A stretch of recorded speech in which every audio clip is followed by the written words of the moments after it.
I stared at my phone in disbelief. The message from my sister Caroline glowed coldly. "Just so you know, you're not invited to the wedding. It's a classy event." Below it, my mother had responded with a laughing emoji. No words, just digital laughter at my exclusion. My chest tightened as I read it again. For 8 years, I'd financially supported them both. 70% of Caroline's lavish wedding was coming directly from my savings. I took a deep breath and typed back, "Understood. I'll cancel the classy payments too." Their immediate responses, mocking my empty threat, made one thing crystal clear. They never believed I would stand up for myself. They were about to learn how wrong they were. Growing up in Boston's Dorchester neighborhood wasn't easy. My father worked 2 jobs to keep us afloat, until his heart attack when I was 14. That left my mother Amanda to raise me, and my younger sister Caroline, who was 10 at the time. We struggled financially, but I focused on school, eventually earning a scholarship to study computer science. That was 12 years ago. Now, at 32, I've built a successful career as a senior software engineer at a financial technology company. For the last 8 years, I've been the financial backbone of our family. At first, it was emergency support while I was still establishing myself. Mom's car broke down. Caroline needed textbooks for college. But gradually, it became expected. I paid off my mother's mortgage 3 years ago. I funded Caroline's entire education at Northeastern. Anytime either of them faced a financial shortfall, I stepped in. "Ivan, you're so blessed to be in a position to help family," my mother would say whenever she called with another request. The word blessed always felt like a subtle way of saying I hadn't earned my success through years of 16-hour workdays and sacrifices. Caroline graduated with a marketing degree and landed a job at a boutique PR firm in Boston. She met Thomas there when his family's luxury real estate company became a client. Thomas came from old money, with connections throughout Boston's high society. Within 6 months, they were engaged. "This wedding needs to reflect our status," Carolyn told me over coffee last year. "Thomas's family has expectations." What followed was a detailed explanation of why she needed $45,000 from me to create the perfect day.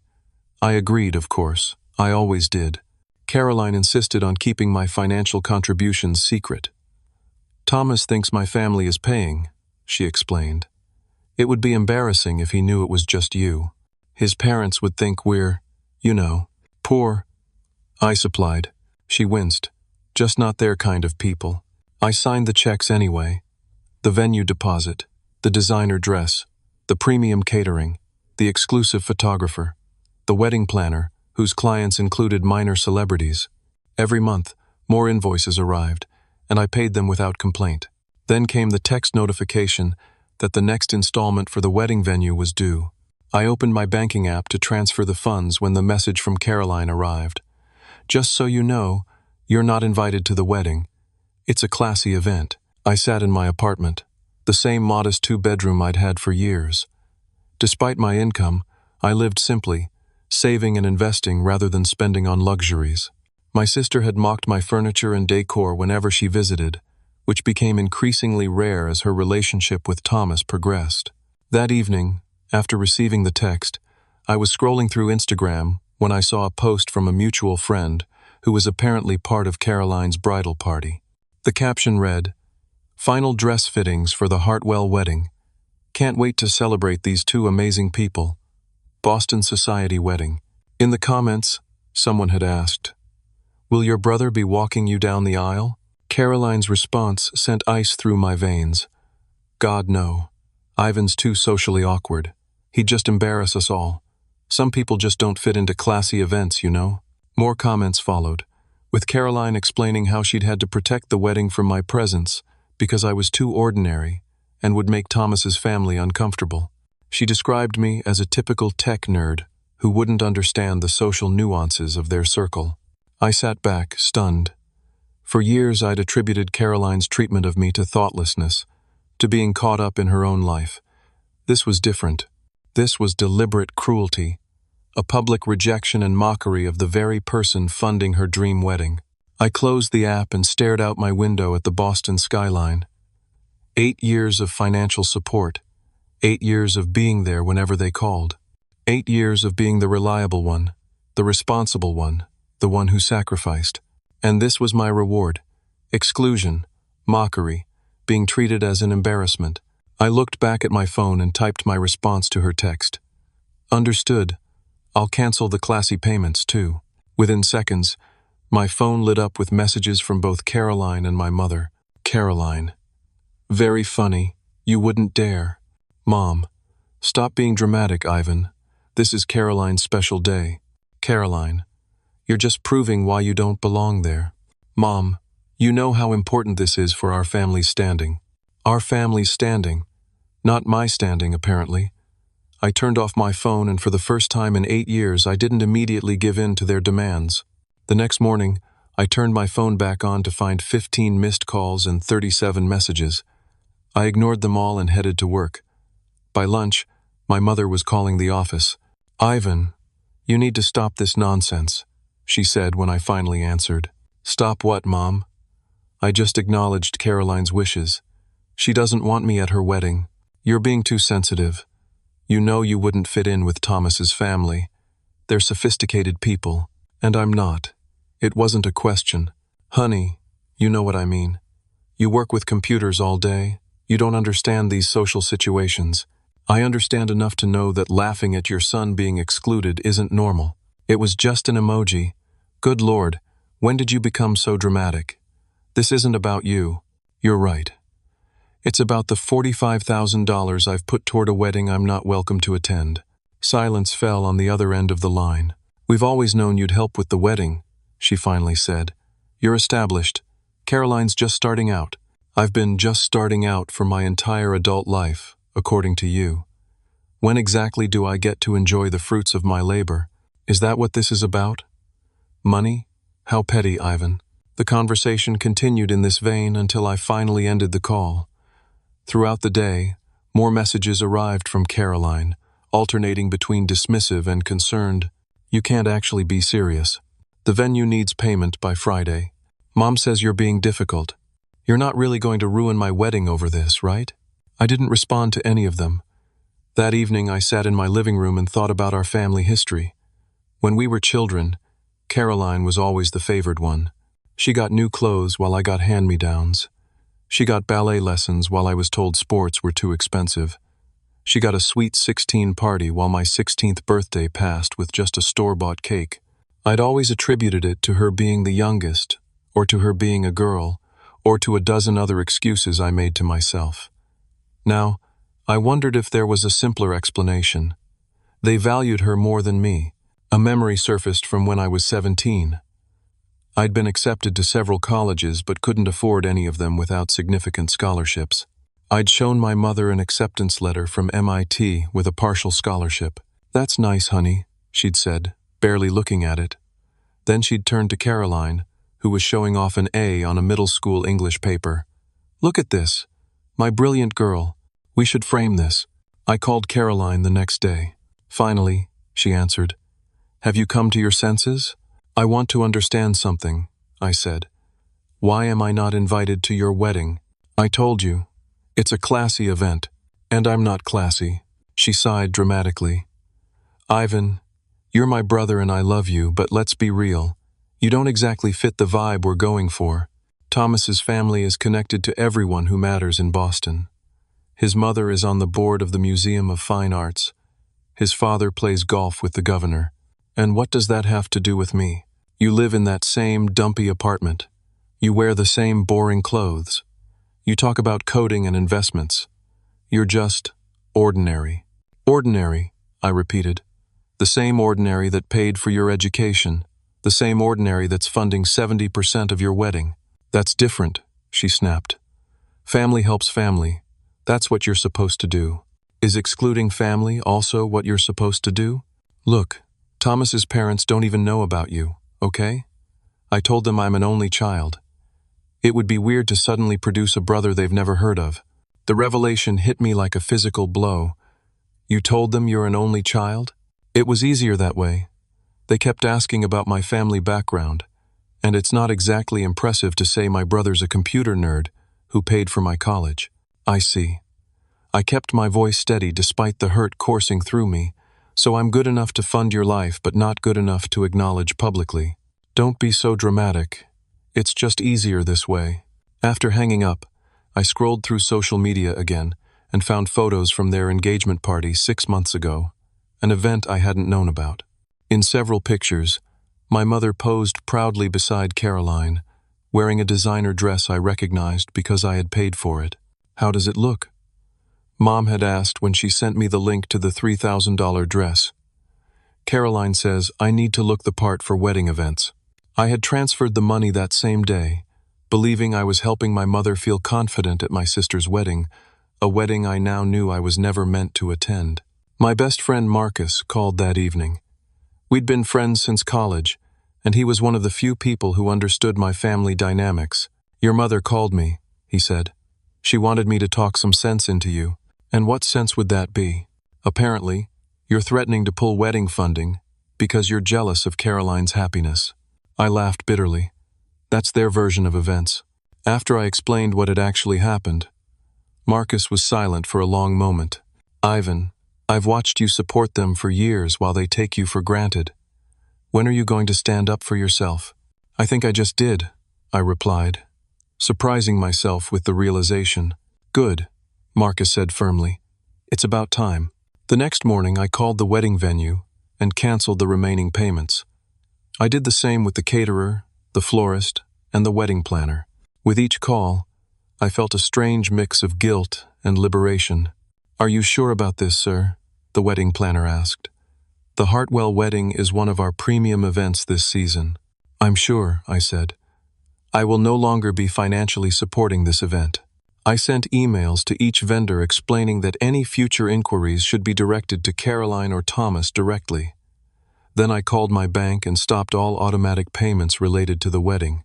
For the rest of the day, I threw myself into work, ignoring the increasingly frantic messages from Caroline and my mother. They still believed I was bluffing, that I would eventually give in as I always had. That evening, I sat in Dr. Bennett's office. I'd started seeing the therapist 6 months ago, struggling with what I now recognized as burnout from years of supporting my family financially and emotionally while receiving little in return. "You've taken a significant step," Dr. Bennett said after I explained the situation. "How does it feel?" "Terrifying," I admitted, "and freeing. Your reaction is completely normal. You've been trapped in a pattern of enabling their behavior for years. Breaking that pattern is difficult but necessary for your own well-being. I keep thinking about how this will affect them. Caroline's wedding is in 2 months. Without my money, they'll have to scale back dramatically or postpone. That's a natural consequence of their actions, not your responsibility. They made choices they need to account for that." "But they're my family," I said, voicing the argument that had kept me trapped for so long. "Family relationships should be reciprocal. They've been taking advantage of your generosity without acknowledging or respecting you. That's not a healthy dynamic." By Friday, Caroline's messages had reached a fever pitch. The venue had contacted her about the canceled payments. So had the caterer, the florist, the photographer. "You can't do this to me," she texted. "Everyone will know we can't afford the wedding we planned." I didn't respond. My mother called next. "Ivan, this childish behavior needs to stop. You're punishing your sister because your feelings are hurt." "I'm not punishing anyone," I replied calmly. "I'm simply no longer funding an event I'm not welcome to attend." "So this is blackmail? You'll pay if you get an invitation?" "No, this isn't negotiable. I'm done being the family ATM."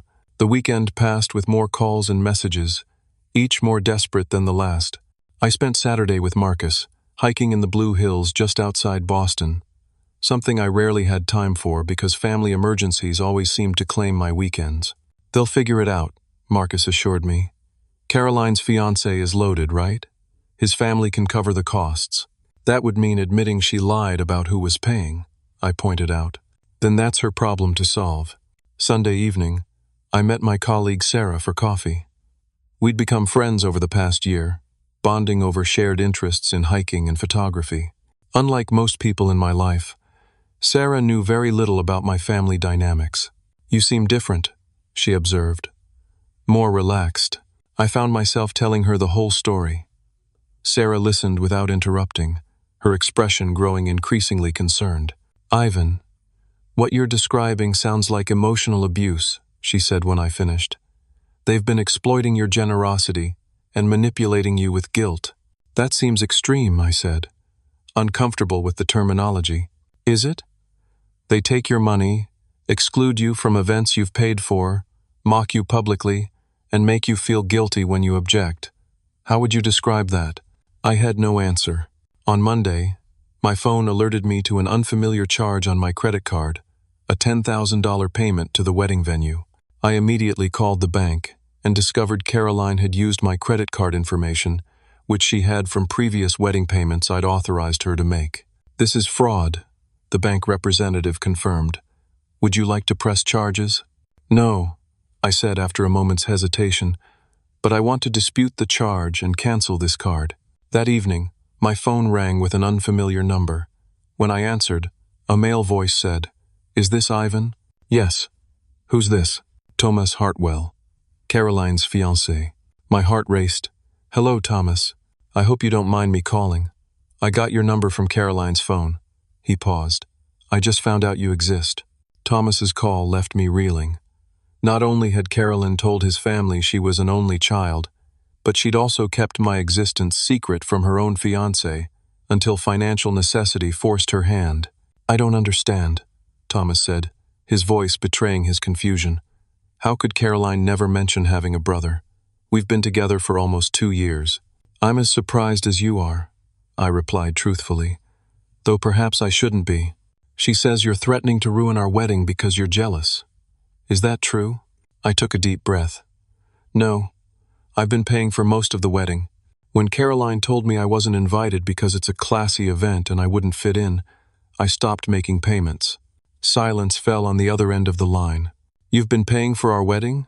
Thomas finally asked. "Caroline told me her family was covering it as a gift." Her family meaning me, specifically. "I've put in $45,000 so far."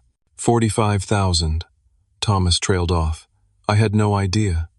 My parents have been contributing too. Caroline said it was a joint effort between our families." "Well, that's partly true, just not the families she implied." We spoke for another 10 minutes, with Thomas asking increasingly pointed questions about Caroline's other potential deceptions. I kept my answers factual and unemotional, though it was difficult. "I think we need to meet in person," Thomas said finally. "Would that be possible?"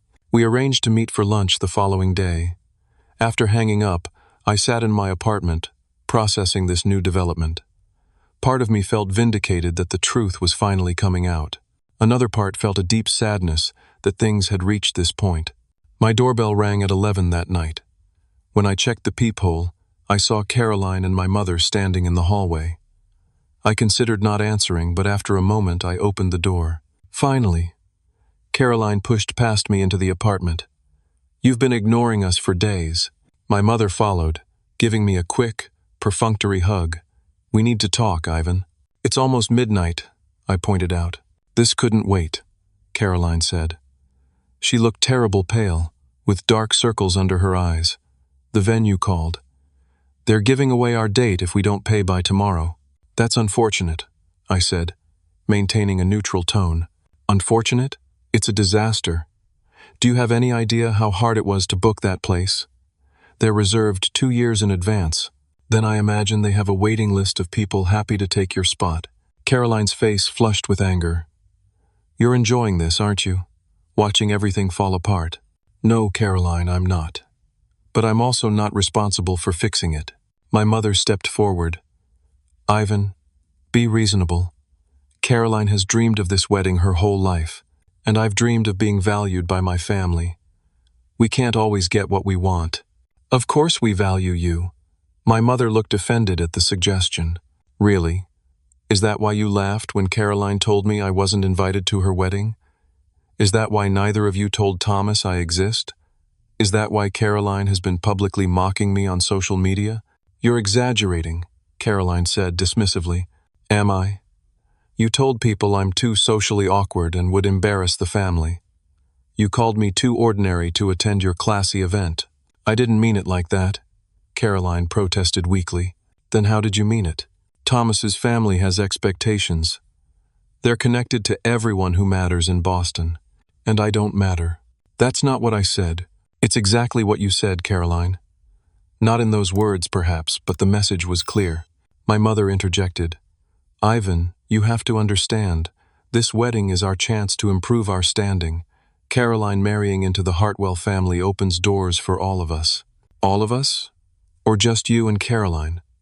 Because from where I'm standing, I'm being pushed further outside the door, not invited in. That's not fair, my mother protested. No. What's not fair is expecting me to finance a celebration I'm explicitly told I'm not good enough to attend. Caroline's tone shifted suddenly from angry to pleading. Ivan, please. If we have to cancel or downsize the wedding, Thomas's family will know something's wrong. They'll start asking questions, then be honest with them. Caroline laughed bitterly. And tell them what? That I lied about being an only child? That I can't actually afford the wedding I planned? Yes, exactly that. They'd call off the engagement. His mother already thinks I'm not good enough for him. She keeps making comments about new money and asking about my pedigree like I'm a show dog. That sounds like a Thomas problem, not an Ivan problem, I said firmly. My mother's expression hardened. I always knew you were selfish, but this is beyond anything I expected from you. Selfish? I repeated, incredulous. I paid off your mortgage. I funded Caroline's entire education. I've been supporting both of you financially for 8 years. How exactly does that make me selfish? Family helps family, my mother said, echoing Caroline's earlier words. That's what you're supposed to do. And what are you supposed to do for me in return? Besides, take my money and exclude me from family events? Neither of them had an answer. After they left, I checked my email and discovered Caroline had attempted to access my investment accounts. The notification from my financial advisor read, As requested, I've denied the attempt to transfer funds from your account. Please contact me at your earliest convenience to discuss this security concern. I sat down heavily on my couch, the reality of the situation sinking in. Caroline had tried to steal from me, not just use my credit card, which was bad enough, but actually access my investment accounts to transfer money without my knowledge. The next day, I met Thomas at a quiet restaurant downtown. He looked as tired as I felt, his normally polished appearance slightly rumpled. I confronted Caroline last night, he said after we ordered. She admitted everything, that you've been paying for most of the wedding, that she told my family she was an only child. And? I prompted when he fell silent. And she doesn't understand why either of us is upset about it. He shook his head. She says she was just trying to fit in with my family, that she didn't think it mattered. What do you think? Thomas stared into his water glass. I think I don't know who I'm marrying. Word spread quickly through Boston's social circles that the Hartwell-Bennett wedding was in trouble. Vendors began calling Caroline daily for payment confirmations. The wedding planner threatened to drop them as clients. Thomas's parents started asking pointed questions. Meanwhile, I threw myself into work and began rebuilding my life without the constant drain of family obligations. I continued my sessions with Dr. Bennett, working through the complex emotions of setting boundaries after years of having none. You're making remarkable progress, Dr. Bennett told me during one session. Many people struggle their entire lives to break free from unhealthy family dynamics. It doesn't feel like progress, I admitted. It feels like I've ruined everything. You haven't ruined anything. You've simply stopped enabling a dysfunctional situation. The current chaos is the result of years of lies and manipulation coming to light, not your decision to set boundaries. I also joined a support group for adults dealing with family-related trauma. Hearing others' stories helped me recognize patterns I'd been blind to for years. My sister was always the golden child, shared one group member. No matter what I accomplished, it was never as important as her achievements. My mother used money to control me, said another. She'd give with one hand and take with the other, always with strings attached. Their words resonated deeply, helping me understand I wasn't alone in my experiences. Outside of therapy, I began reconnecting with friends I'd neglected while prioritizing family demands. I joined Marcus for weekend hiking trips. I accepted invitations to social events. I would have previously declined to be available for family emergencies. Sarah and I started spending more time together, first as friends and gradually developing a deeper connection. Unlike my family, she showed genuine interest in my work and passions.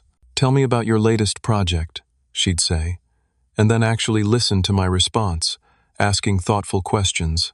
3 weeks after I stopped the wedding payments, Thomas's parents discovered the truth. Caroline had been forced to ask them for additional funds, leading to questions she couldn't answer satisfactorily.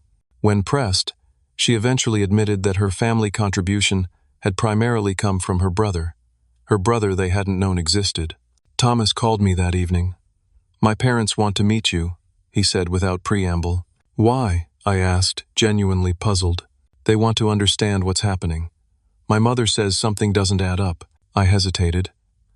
"I'm not sure that's a good idea. Please, Ivan. I'm trying to make sense of all this. I love Caroline, but I don't know if I can trust her anymore." Against my better judgment, I agreed to dinner the following evening at the Hartwells' Beacon Hill home. The house was exactly what I'd expected. A historic brownstone filled with antiques and family heirlooms.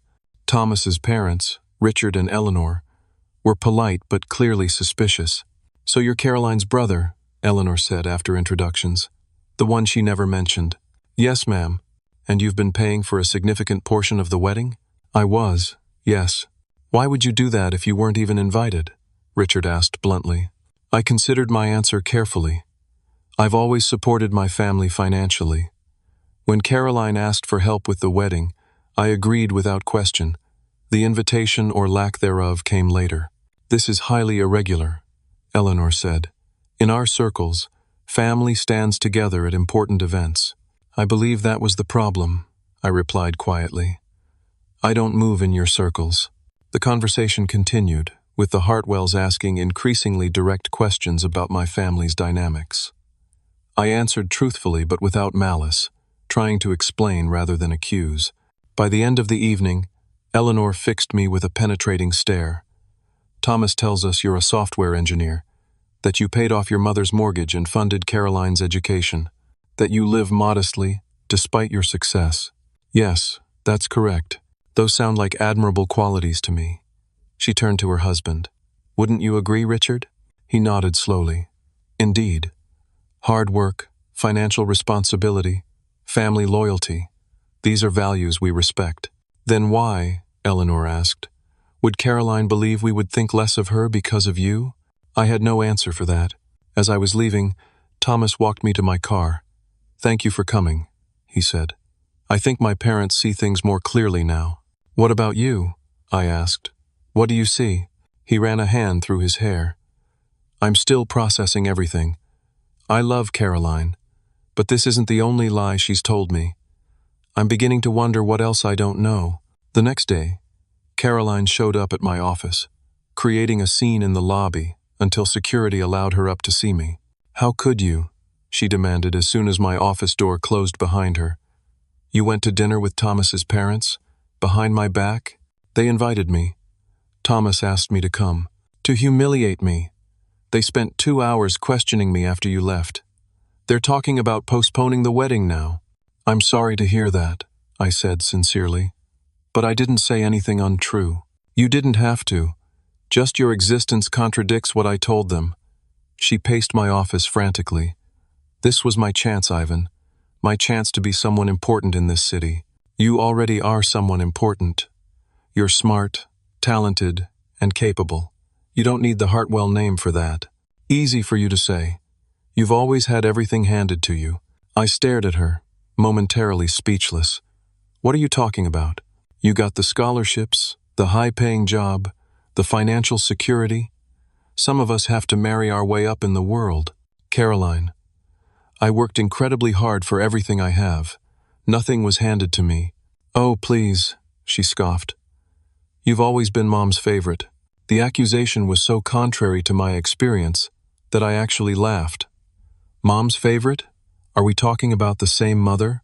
The one who forgot my college graduation but threw you a party for finishing your first semester? The one who calls me only when she needs money but talks to you daily? That mother?" Caroline faltered momentarily before rallying.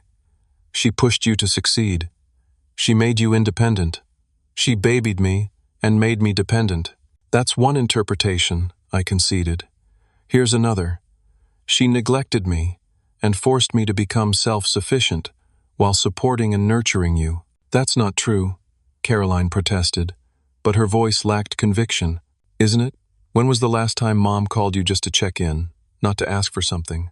Caroline didn't answer. When was the last time she remembered your birthday without being reminded?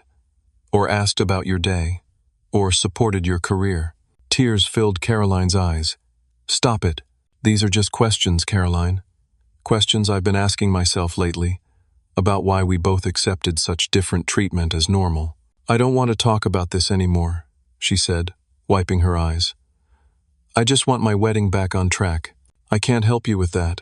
Can't or won't. Both, I suppose. I can't because the money I've already spent is gone, and I won't because I'm done being used by my family. Caroline left without another word, but the confrontation stayed with me. Had our mother's differential treatment damaged both of us, just in different ways? Had Caroline's sense of entitlement been cultivated by years of preferential treatment, just as my excessive giving had been shaped by emotional neglect? Later that week, my cousin Rachel called. Rachel was my father's niece, someone I'd barely seen since his death. Our mother had always discouraged contact with my father's family, claiming they had issues with her. I heard about the wedding drama, Rachel said. News travels fast. Great, I sighed. Family gossip. Actually, several of us have been concerned about you for years. The way Aunt Amanda and Caroline take advantage of you isn't right. Her words startled me. You've noticed that? Everyone has noticed, Ivan. We just didn't feel it was our place to interfere. Your mom made it clear after Uncle Jack died that we weren't welcome in your lives. I never knew that, I said softly. There's a lot you probably don't know. Listen, some of us are getting together this weekend. Would you like to come? Reconnect with your father's side of the family? I agreed without hesitation. The gathering turned out to be a revelation. My father's siblings and their families welcomed me warmly, sharing stories about my dad I'd never heard, and showing me family photos I'd never seen. Your father would be so proud of the man you've become, my Uncle Robert told me, but he'd also be concerned about how you've been treated. What do you mean? Jack always worried about Amanda's favoritism. Even when you were small, he could see the difference in how she treated you and Caroline. He tried to compensate by spending extra time with you. I remembered those times vaguely, my father taking me fishing, teaching me to change a tire, helping with science projects. I'd always treasured those memories, but never recognized them as deliberate counterbalancing. After he died, Uncle Robert continued. We tried to stay involved, but Amanda pushed us away, said we were interfering with her parenting. By the end of the gathering, I'd exchanged contact information with a dozen relatives I barely remembered. For the first time in years, I felt part of a larger family network, one that seemed genuinely interested in me as a person, not as a financial resource. A week later, while organizing old documents, I discovered a file I'd never seen before. Inside were papers regarding a small life insurance policy my father had taken out, naming me as the beneficiary. The policy would have paid out $30,000 upon his death when I was 14. I had never seen a penny of it. I called my mother immediately. Did you know about Dad's life insurance policy?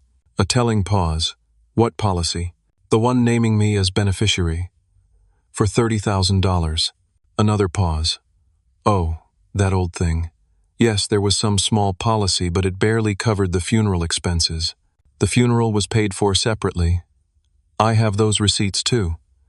What happened to the insurance money, Mom? Ivan, that was 18 years ago. How would I remember exactly where every penny went? We were struggling after your father died. So you took money specifically left to me and spent it. I was a single mother with 2 children. What was I supposed to do? You were supposed to tell me, for starters, and perhaps acknowledge that I've more than paid back that money over the years. Is that what this is about? You keeping score of every dollar you've given your family? No, Mom. It's about honesty and respect, neither of which I seem to get from you or Caroline. After hanging up, I sat with the documents spread before me, feeling a strange sense of clarity. The missing insurance money wasn't just about the money, it represented years of deception. a pattern that continued to this day. The wedding was officially postponed indefinitely. Thomas's parents insisted on a cooling-off period to reassess the situation. Caroline blamed me entirely, launching a social media campaign portraying herself as the victim of a jealous brother. "My own brother sabotaged my dream wedding out of spite," she posted, garnering sympathy from friends who didn't know the full story. Some people just can't stand to see others happy. I didn't respond publicly. There was no point in escalating the drama. Instead, I continued therapy, deepened my newfound family connections, and focused on building a healthier life. My relationship with Sarah progressed naturally, built on mutual respect and genuine interest rather than obligation or manipulation. We hiked on weekends, tried new restaurants, and spent quiet evenings discussing books and films. For the first time, I experienced what a balanced relationship felt like. "You're different now," Sarah observed one evening as we walked along the Charles River, more present, more confident. "I feel different," I admitted. "Like I've put down a heavy load I didn't even realize I was carrying." With Dr. Bennett's encouragement, I began setting clear financial boundaries with everyone. I created a budget for personal expenses, investments, and charitable giving. The money previously earmarked for family support was redirected to causes I believed in and to building my own future. "Financial enabling is still enabling," Dr. Bennett reminded me.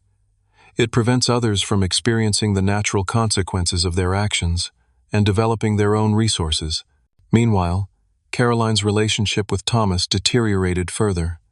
As more truths came to light, his trust eroded beyond repair. 2 months after the postponement, he broke the engagement entirely.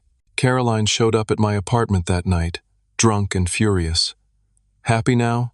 she slurred. "You've ruined everything." "I didn't end your engagement, Caroline. Your lies did that." He wouldn't have cared about the lies if the wedding had gone forward.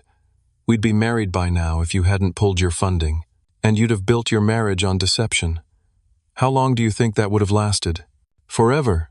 That's how these marriages work. Everyone in those circles lies about something. I let her rant until she exhausted herself. Then I called her an Uber and sent her home.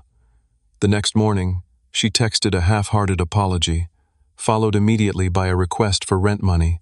I didn't respond. My mother's financial reality also shifted dramatically without my support.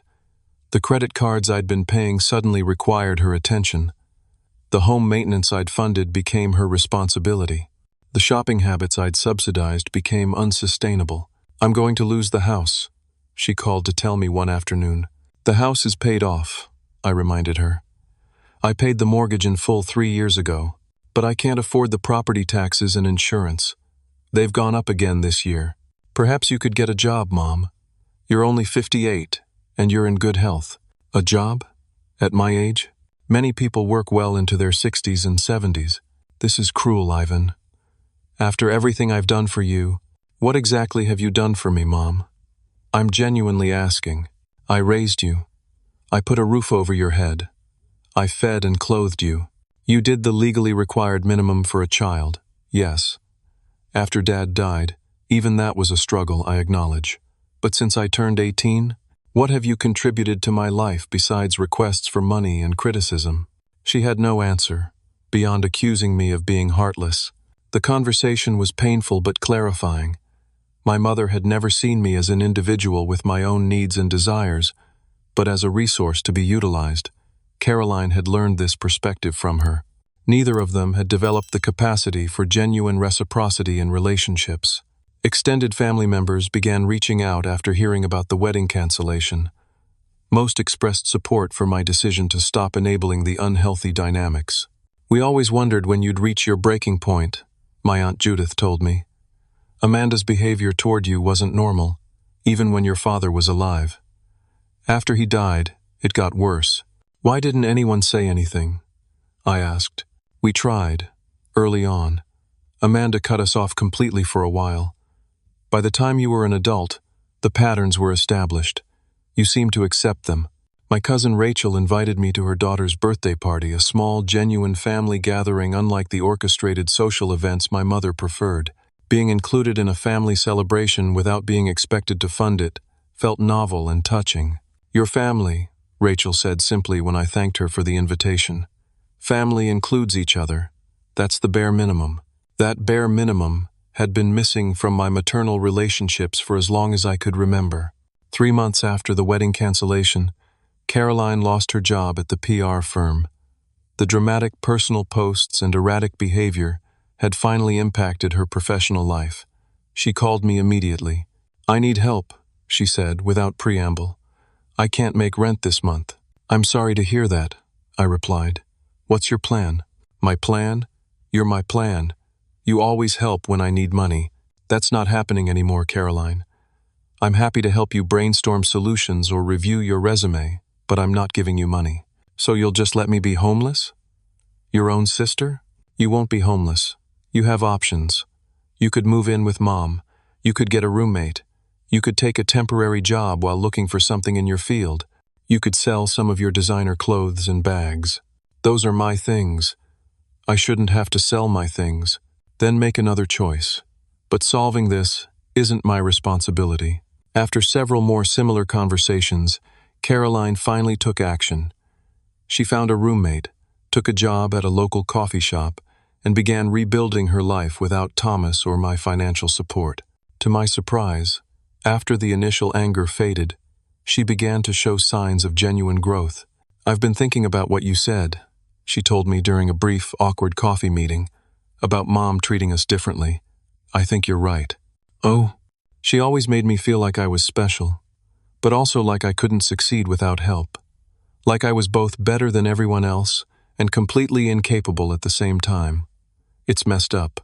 "It is," I agreed. "I'm seeing someone now. A therapist, I mean," she clarified. "It's hard. She asks a lot of uncomfortable questions." "That's how it works," I said with a small smile. "The uncomfortable questions are the important ones." Our relationship remained strained, but that conversation marked the beginning of a potential new dynamic, one based on honest communication rather than transactional exchanges. My mother proved less open to change. When her attempts to guilt me into resuming financial support failed, she turned to more manipulative tactics, including fabricating health scares and threatening to sell family heirlooms. "I might have to sell your father's watch," she told me one day, "unless you could help out this month." "Dad's watch is in my possession," I replied calmly. "It has been since I turned 21, when he specified I should receive it." Her tactics grew increasingly desperate as her financial situation deteriorated. Eventually, she was forced to downsize, selling the family home and moving to a small apartment. "I hope you're satisfied," she said bitterly, when I helped her move some boxes, "seeing your mother reduced to this." "I'm not satisfied or dissatisfied, Mom. I'm just no longer preventing you from experiencing the natural consequences of your choices." "Such a cold way to treat family," she muttered. "Is it?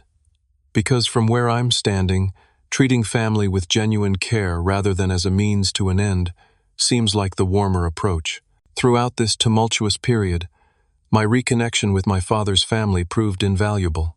They provided historical context I'd been missing, sharing stories about my parents' relationship and my early childhood that helped me understand the roots of our dysfunctional dynamics.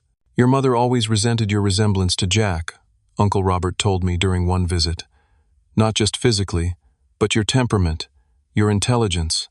After he died, I think seeing those traits in you was painful for her." "That doesn't excuse her behavior," I pointed out. "No, it doesn't. Understanding isn't the same as excusing, but it might help you process what happened and move forward without carrying that baggage." He was right. Understanding the origins of my mother's favoritism didn't make it acceptable, but it did help me release some of the hurt and confusion I'd carried since childhood.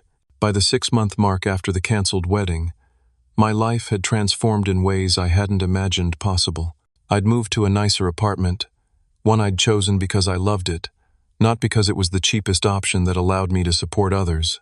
I'd taken a leadership role at work, no longer afraid to commit to projects that might make me temporarily unavailable for family emergencies. I'd built genuine connections with extended family and friends, relationships based on mutual enjoyment rather than obligation. Most significantly, I'd learned to value myself not for what I could provide to others, but for who I was as a person. The journey wasn't easy or straightforward, but each step brought increasing clarity and confidence. Family patterns don't change overnight, Dr. Bennett reminded me during one of our sessions. What matters is that you've broken the cycle for yourself. The rest is up to them. Autumn arrived in Boston, painting the city in vibrant reds and golds. Nearly 8 months had passed since the wedding cancellation, bringing significant changes for everyone involved. Caroline had gradually rebuilt her life on a more authentic foundation.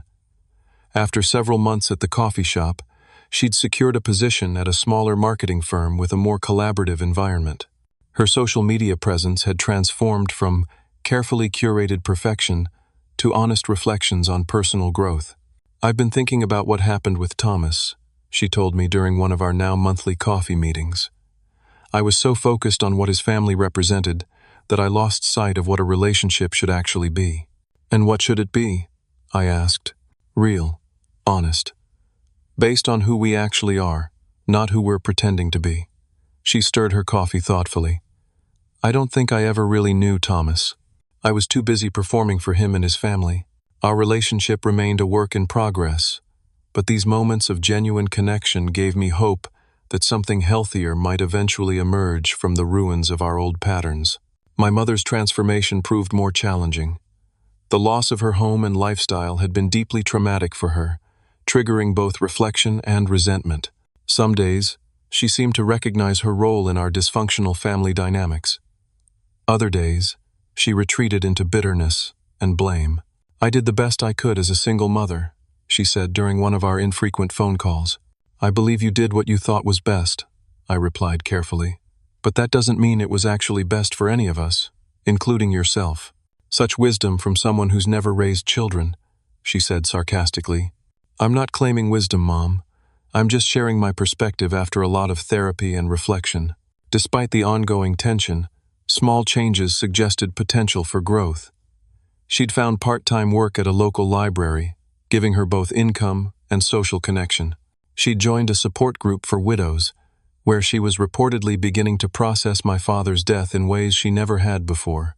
Most surprisingly, she'd started acknowledging her differential treatment of her children, though she framed it as well-intentioned. "I just wanted Caroline to feel special," she explained during one conversation. "And you were always so capable, so independent. I thought you didn't need the same kind of attention. Everyone needs attention and validation, Mom. Even capable, independent people." "I suppose you're right," she conceded reluctantly. "Your father used to say the same thing." These moments of insight were interspersed with relapses into old patterns, requests for money, emotional manipulation, attempts to use Caroline as a proxy for her demands. But the frequency of such behaviors gradually diminished as she adjusted to our new boundaries. My own life continued to flourish in this newfound freedom. Sarah and I had developed a deeply supportive relationship, based on mutual respect and genuine enjoyment of each other's company. My career advanced as I pursued projects I found meaningful rather than merely lucrative.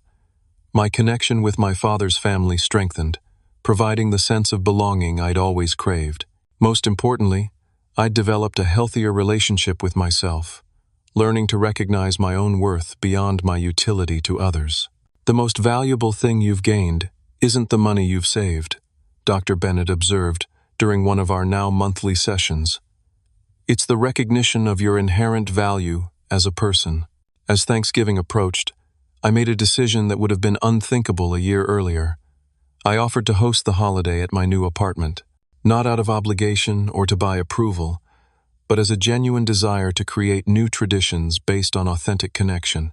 I invited Sarah, Marcus and his wife, several cousins from my father's side, and after careful consideration, Caroline and my mother. I made it clear that this was a drama-free gathering to celebrate gratitude and connection, not an opportunity to rehash old grievances. To my surprise, everyone accepted, including my mother and sister. The day arrived bright and clear, with the lingering scent of fallen leaves in the crisp November air. I spent the morning cooking with Sarah, preparing traditional dishes alongside new recipes we wanted to try.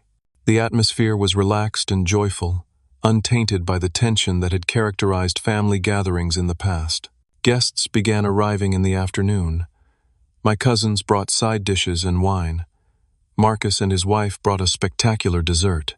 My Uncle Robert arrived with old family photos he'd unearthed, including several of my father at my age that showed our striking resemblance. Caroline arrived next, visibly nervous but making a visible effort to engage positively. She complimented the apartment sincerely and offered to help with final preparations. My mother arrived last, standing tentatively at the threshold as if uncertain of her welcome. I invited her in with a genuine smile, showing her where to place her contribution, a sweet potato casserole made from my grandmother's recipe. "Your father always loved this dish," she said quietly. "I haven't made it since he died." "Thank you for bringing it," I replied, recognizing the gesture for what it was, a small but significant step toward healing. As we gathered around the table, I looked at the diverse group assembled, the family I was born into, the family I'd reconnected with, and the family I'd chosen. Each relationship had evolved over the past year, some dramatically, others in subtle but meaningful ways. "Before we eat," I said, raising my glass, "I'd like to express gratitude for everyone here. This year has brought significant changes for all of us, changes that were painful at times but ultimately necessary. I'm thankful for the authentic connections we're building now, based on mutual respect rather than obligation." My mother's eyes glistened with tears. Caroline squeezed my hand briefly. Sarah smiled encouragingly. My extended family members nodded in understanding. "To new beginnings," Uncle Robert added, raising his glass to join mine. "To new beginnings," everyone echoed. The meal that followed was unlike any family gathering I'd experienced before, filled with genuine laughter, honest conversation, and moments of both lightheartedness and depth. There were awkward moments, too, as we all navigated this new terrain, but they were handled with patience and goodwill. After dessert, as guests mingled in small groups around the apartment, Caroline approached me by the window overlooking the city's skyline. "I owe you an apology," she said softly. "A real one, not the half-hearted ones I've given before." "I'm listening," I replied. "I treated you terribly, not just with the wedding, but for years before that. I took advantage of your generosity. I excluded you when it suited me. I mocked you behind your back." She took a deep breath. "I'm deeply ashamed of who I was then. Thank you for saying that. The thing is, I never really saw you, Ivan. I was so focused on what you could do for me that I never actually knew my own brother." Her voice trembled slightly. "I'd like to change that if you're willing. I'd like to know who you actually are." "I'd like that too," I said, surprised by the emotion in my own voice. Across the room, I noticed my mother watching us, a complex expression on her face. When our eyes met, she didn't look away as she might have in the past. Instead, she gave a small nod that somehow conveyed both acknowledgement of past wrongs and hope for a different future. The path forward wouldn't be smooth or straightforward. Old patterns wouldn't disappear overnight. Trust would need to be rebuilt gradually, through consistent actions rather than mere words.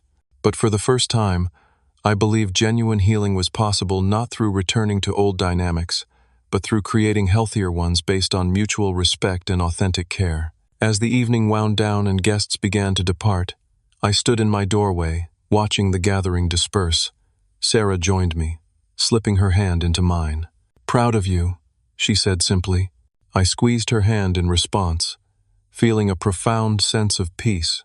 The journey from doormat to self-respect had been painful and difficult, requiring me to confront not only my family's treatment of me but also my own complicity in those patterns. Yet standing here now, I wouldn't trade that journey for anything. In choosing to value myself, I'd created space for others to see and value me too for who I was, not what I could provide. Some relationships had been lost or transformed in that process. Others had deepened and flourished. What remained was more authentic and meaningful than what had come before. As I closed the door on the day's gathering, I felt a sense of closing a chapter as well.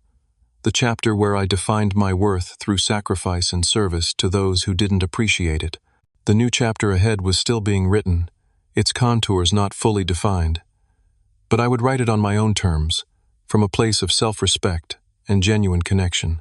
And that, ultimately, was the most valuable thing I could have gained, a life that was authentically mine, built on the foundation of knowing my own worth. Thank you for listening to my story today. Have you ever had to make a difficult decision to prioritize your own well-being over family expectations? I'd love to hear your thoughts in the comments below. If this story resonated with you, please like, subscribe, and share it with someone who might need to hear that it's okay to set boundaries with family. I appreciate you spending this time with me, and I wish you strength and courage on your own journey to self-respect.